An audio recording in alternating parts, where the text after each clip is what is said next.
اب باتیں بھی تبھی ہوتی ہیں جب کوئی بات ہو، جب کوئی بات ہوتی ہے. اب دیکھنا یہ ہے کہ یوسف رضا گیلانی الیکشن اگر لوز کرتے ہیں تو پھر اس کا کھرا جو ہے وہ نون لیگ کی طرف جائے گا. یہ تو پھر غداری نہیں کرے گی نون لیگ اگر ایسا کرے گی. نہیں، نون لیگ اپنے انٹرسٹ کو دیکھے گی.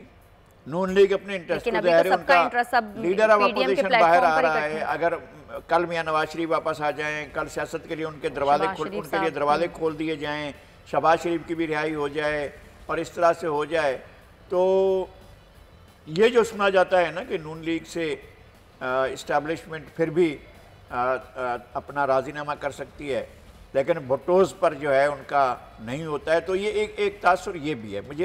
مجھے نہیں معلوم ہے نون لیگ اتنی آسانی سے پیپلز پارٹی کو دغا دے سکتی ہے. پیپلز پارٹی کو کیا معلوم نہیں ہوگا کہ نون لیگ کر کیا رہی ہے؟ میں نہیں کہتا ہوں کہ میں یہ سب کچھ، میں وہ باتیں ہیں جو میں نے جو سنی ہیں. میرے آج میری بہت اہم لوگ جو تھے ان سے ملاقاتیں ہوئی ہیں اور ان کا یہ خیال ہے، صرف پیپلز پارٹی کے لوگ نہیں تھے، اور بھی لوگ تھے جن کا یہ کہنا تھا کہ ایسا بھی ہو سکتا ہے کہ نون لیگ جو ہے اصل میں اس وقت حفیظ شیخ کو بچانا اور گیلانی صاحب کو سینٹ میں آنے سے روکنا یہ ٹاسک ہے، بہت بڑا ٹاسک ہے جو حکومت کے پاس ہے. اور کیا پاکستان کی اسٹیبلشمنٹ، کیا حکومت، کیا نون لیگ دو طرفہ معاہدہ پی ٹی آئی کے ساتھ اس طرح کا کر سکتی ہے، یا اس کو اسٹیبلشمنٹ نے کہا ہے کہ گیلانی کو ہروائیں تو پھر آپ کے لیے کچھ اور دروازے کھولیں گے؟ یہ ہو سکتا ہے. بلاول بھٹو زرداری صاحب تو کہہ رہے ہیں کہ لگ ایسے رہا ہے کہ اسٹیبلشمنٹ اس معاملے میں نیوٹرل ہے. وہ یہی کہہ رہے ہیں لیکن نون لیگ دیکھیں کہ وہ کیا کردار تھا. لیکن پیپلز پارٹی بھی تو کافی جتن کر رہی ہے گیلانی صاحب کو جتوانے کے لیے. پہلے تو پی ڈی ایم کی جماعتوں کے ساتھ ملنا ملانا تھا، لیکن پی ڈی ایم کی جماعتوں کے ساتھ ہی اگر ملتا ہے، اگر نون لیگ تمام ووٹ دیتی ہے تو 11 ووٹ کی جو کمی ہے ہو جائے گی. اس کا مجھے معلوم ہے کہ 11 سے زیادہ جو ایم این ایز ہیں جو سرکار کے دست حق پرست پر بیعت یافتہ ہیں اور ان کے حلف یافتہ ہیں اور ان کے اپنے ہیں، وہ ادھر ووٹ دینے کے لیے اپنی آمادگی ظاہر کر چکے ہیں. ان میں سے بہت سے لوگ ہیں، ان کے نام بھی بہت سے لوگوں کے علم میں ہیں. لیکن رائسہ خبریں یہ بھی ہیں کہ پیپلز پارٹی نے اب حکومتی اتحادی جماعتوں سے بھی رابطے شروع کر دیے ہیں. ایم کیو ایم کی قیادت سے بھی تو پیپلز پارٹی نے ملاقات کی ہے اور سینٹ الیکشن کے حوالے سے ہی کی ہے. میرے خیال میں کہ بہت اہم ڈیولپمنٹس ہو رہی ہیں. اب یہ ایک شک ڈال دیا گیا ہے، اگر یوسف رضا گیلانی کو شکست ہوتی ہے تو پھر بڑے سوالات اٹھیں گے پی ڈی ایم کے بارے میں. دیکھنا یہ ہے کہ کیا پی ڈی ایم کے، بلکہ اب تو ان کو چاہیے یہ تھا کہ جی کہیں جی اوپن بیلٹ جا رہا ہے تو پتہ تو چلے کہ کون دے رہا ہے کون نہیں دے رہا. خیر اس کی کوئی بات نہیں ہے، نہیں ہونا چاہیے اور آئین پر ہی عمل ہونا چاہیے. مریم نواز شریف صاحبہ تو بڑی کانفیڈنٹ ہیں. وہ تو کہہ رہی ہیں کہ ڈسکا کے انتخابات اور یہ جو سینٹ کے انتخابات ہیں اس کے بعد ہو سکتا ہے لانگ مارچ کی ضرورت ہی نہ پڑے، ویسے ہی منظر جو ہے وہ تبدیل ہو جائے. وہ تو اگر ایسا ہوتا ہے تو اپوزیشن کے لیے بہت اچھا ہوگا اور یہ ضرور سمجھا جائے گا کہ پاکستان کی اسٹیبلشمنٹ نیوٹرل ہے. پاکستان کی اسٹیبلشمنٹ کیا اس صورتحال کو قبول کر سکتی ہے کہ جو آج کی رپورٹ آئی ہے، آپ نے دیکھی ہے جو شماریات کی رپورٹ آئی ہے کہ کیا مہنگائی جا رہی ہے، قیامت کمر توڑنے والے ہیں یہ لوگوں کی. یہ وہ لوگ جو بھی اس حکومت کو سپورٹ کر رہے ہیں وہ یہ سوچیں کہ آج 112 سے 113 کے درمیان پیٹرول ہے، 20 اس پر روپے بڑھے گا، کہاں پہنچے گا؟ یعنی کیا پاکستان کے لوگ 132 روپے یا 135 روپے تک کے پیٹرول کو قبول کرنے کو تیار ہوں گے؟ 20 روپے 7 پیسے اضافے کا امکان ہے. اور اگر یہ ہوتا ہے تو کیا لوگ اس بات کو قبول کرنے کو تیار؟ لوگوں کی کمر ٹوٹ جائے گی، کچھ بھی نہیں بچے گا. بھی نہیں بچے گا. اور یہ صرف پیٹرول کا مسئلہ نہیں ہے، باقی اشیاء سر بھی مہنگی ہو رہی ہیں. میں سمجھتا ہوں کہ اب بھی اپوزیشن پارٹیز میں اتنی سکل ہے، اتنی طاقت ہے، اتنی ان کے اندر وہ ہے کہ اس معیشت کو سنبھال سکتی ہیں جو ریئل پولیٹیکل، جو کنگز پارٹیاں کبھی نہیں سنبھالتی ہیں. بھائی صاحب وہ تو اپنے مفادات کے لیے اکٹھے ہوئے نا سارے. وہ کون سے کیا مفادات ہیں؟ کون سے مفادات ہیں جس کے لیے ہم کہتے ہیں کہ اگر ثابت کریں کورٹ میں پھانسی پر چڑھا دیں؟ مجھے اب ہمیشہ یہ بات ہوتی ہے کہ یار یہ اپنے مفادات کے لیے، اگر ان کے کوئی مفادات ہیں آپ کورٹ آف لاء میں جا کر ثابت کرتے ہیں اور کہیں یہ مفادات ہیں اس وجہ سے یہ اکٹھے ہوئے. ثابت تو آج تک کبھی کچھ نہیں ہوا. نہیں ہوتا ہے تو پھر آپ جان چھوڑیں پروپیگنڈے کی جو ہمیشہ ہوتا رہتا ہے کہ جناب بڑے چور ہیں، بڑے ڈاکو ہیں. بھائی ڈاکو چور کو آپ سزائیں دو نا، ہم تالیاں بجائیں گے. آپ سزائیں دے رہے ہیں یہ کیا بات ہے کہ لوٹا ہوا پیسہ واپس تو لے کر آئے نا، تاکہ ایک روپیہ تو لے کر آئے نا یار. آپ کہیں کہ یہ میں نے فلاں سے نواز شریف سے جو ہے 50 روپے حاصل کیے، لائے تو صحیح نا یار. آپ کہیں کہ ہم جو ہے زرداری صاحب سے جو ہیں وہ ہم نے لیے ہیں، یہ دیکھیں یہ 500 روپے ہم زرداری صاحب سے لائیں تو صحیح نا. کہیں کورٹ آف لا میں تو بات کو جا کر ثابت کریں. اور آپ کا یہ اندھا قانون ہے، بے محابہ قانون ہے، جو اس کو کہتا ہے، جو جس کو وکٹم بناتا ہے اس کو کہتا ہے، جس پر الزام لگا اس کو کہتا ہے کہ اپنے ثبوت بھی اپنے خلاف خود ہی لے کر آؤ.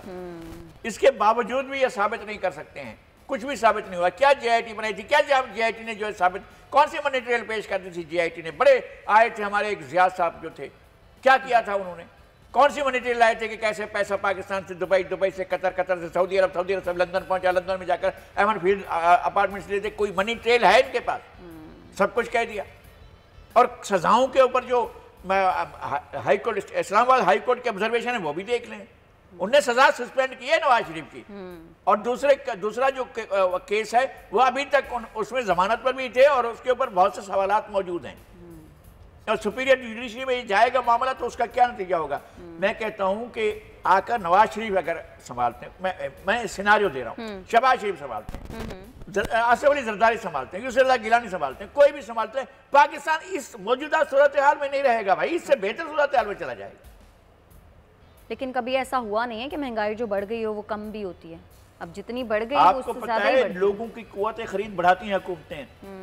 پیپلز پارٹی کے دور میں یہ ہوا تھا کہ 50% تنخواہوں میں مہنگائی بڑی ہوئی تھی نا، تنخواہوں میں 50% اضافہ کیا کہ لوگوں یارو مرنے سے بہتر یہ ہے کہ لو یہ تنخواہ دو اور اپنی تمہاری قوت خرید ہم بڑھاتے ہیں.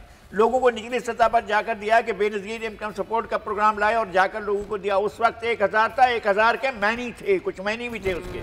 اب کیا ہے، آپ 2000 دیں، 5000 دیں، لوگوں اس کے معنی کیا ہیں؟ ایسا لگ رہا ہے کہ اس حکومت کو صرف مہنگائی کرنی آتی ہے، یہ نہیں سوچتے کہ جہاں مہنگائی کریں وہاں لوگوں کی تنخواہیں بھی تو بڑھوانی ضروری ہے. کیوں بڑھائیں گے؟ وہ جو انکم دکھانی ہے کہ ہم نے یہ انکم کر لی ہے، کیا ہے آپ کی ایکسپورٹس؟ آج آپ نے اعتراف کر لیا نا، آپ کا جو ادارہ شماریات ہے وہ کہہ رہے ہیں نا ایکسپورٹس کم ہو گئی ہیں آپ کی. اور آپ کے بعد تو یہ تھا نا سارے کا سارا بڑا دور، آپ کی آمدنی اس ٹیکس کی ہے جو آپ نے مہنگائی کی صورت میں اس ملک پر مسلط کی ہے. یہ جو حفیظ شیخ صاحب کی پالیسیاں ہیں، یہ پاکستان کی ریاست اور پاکستان کے عوام، پاکستان کے لوگوں کے لیے، پاکستان کے سرکاری ملازمین کے لیے، چاہے وہ کسی بھی سروسز کو، سب کے لیے جان لیوا ثابت ہو رہی ہیں. اور ماشاءاللہ یہ جیت کر آئیں گے اور پھر وزیر خزانہ بنیں گے، حلف اٹھائیں گے. یہی آپ کے سامنے سارا سیناریو ہی ہے. اس سیناریو کو آئی ایم ایف کے نمائندے جو ہیں وہ آپ کے یہاں کر الیکشن جیت کر آپ کی وزارت سنبھالیں گے. سبحان اللہ، سبحان اللہ، سبحان اللہ، کیا بات. بالکل. اچھا لگائی صاحب، ڈسکا الیکشنز کے حوالے سے بھی بات کر لیتے ہیں. پورے حلقے میں الیکشن کمیشن نے کہہ دیا اب دوبارہ سے انتخابات ہوں. دیکھو آپ کیسے دیکھتے ہیں، کیونکہ الیکشن کمیشن کی جو اپنی ایک ادارہ ہے اس کے اوپر بھی بڑی تعریف کی جا رہی ہے کہ الیکشن کمیشن نے ثابت کیا کہ ہم ایک انڈیپینڈنٹ ادارہ ہیں اور ہم خود بھی کوئی فیصلے کر سکتے ہیں. اس الیکشن کی حد تک یہ دیدہ دلیری سے جو دادا گیری کی گئی اس کو بے نقاب کرنے کے لیے الیکشن نے اپنے 20 آدمیوں کے اغوا کا جو واویلا کیا ہے، جس طرح سے ان کو غائب کیا گیا، جس طرح سے ان 20 حلقوں کے ٹھپے لگا کر ان کی ووٹنگ کی شرح جو ہے وہ 95% تک لے گئے. اور پورے حلقوں کی طرح جہاں 237 سے زیادہ حلقے ہیں ان کے جو ہیں ووٹنگ کی شرح جو ہے وہ 35% سے بھی کم ہے اور 35% ہے. اور یہاں جو ہے 95 جو انہوں نے ڈبے اٹھائے تھے وہ ڈبے سارے بڑھ گئے. اچانک ان کے اندر پیداواری جو ہے ایک خاص قسم کا عمل شروع کیا گیا اور ووٹوں کو بڑھایا گیا. تو کیا یہ ہضم کر سکتا تھا الیکشن کمیشن؟ اگر کر لیتا تو یہ 2018 کے الیکشن کے پورے سیناریو پر اپوزیشن کی اس بات پر مہر لگا دیتا کہ ہم دیدہ دلیری سے دادا گیری کرتے ہیں، ہمیں کوئی نہیں روک سکتا. اب انہوں نے اپنے آپ کو کم از کم یہ ثابت کیا ہے کہ بھائی نہیں، انف از انف، یہ بہت ہو گیا. اور اس لیے الیکشن دوبارہ کرانے کی بات کی گئی. اور جو کرانے والے ہیں وہ کہہ رہے نہیں ہم عدالت میں جائیں گے. جاؤ بھائی، وہ تو عدالت میں جانے کی جا رہے ہیں، جائیں کورٹس میں. اتنی سادہ بھائی میں یہ کہہ رہا ہوں کہ اگر کوئی یہ کہے کہ جناب اس کا رنگ لال نہیں ہے اور اس پر اڑ بھی جائے تو ٹھیک ہے بھائی، اب اس کی اور فیصلہ دینے والے بھی کہیں نہیں لال نہیں ہے، یہ جو ہے کالے رنگ کا ہے. اگر وہ بھی یہ کہنا لگ جائیں تو پھر تو آپ سمجھ لیں کہ انصاف جو ہے وہ کیا ہو. جب پی ٹی آئی اپوزیشن میں تھی تو 4 حلقے کھولنے کے اوپر انہوں نے اتنا لمبا دھرنا دے دیا تھا. اب صرف ایک حلقے میں دوبارہ سے الیکشنز ہو رہے ہیں تو اس پر تو واویلا مچایا جا رہا ہے نا. باہر کھڑے ہو کر کہتے ہیں الیکشن کمیشن کے کہ ہم مان لیں گے، اور دوسری سانس میں کہتے ہیں نہیں ہم نہیں مانیں گے، میں نہ مانوں۔ سبسکرائب کریں اور بیل دبائیں تاکہ کوئی خبر رہ نہ جائے۔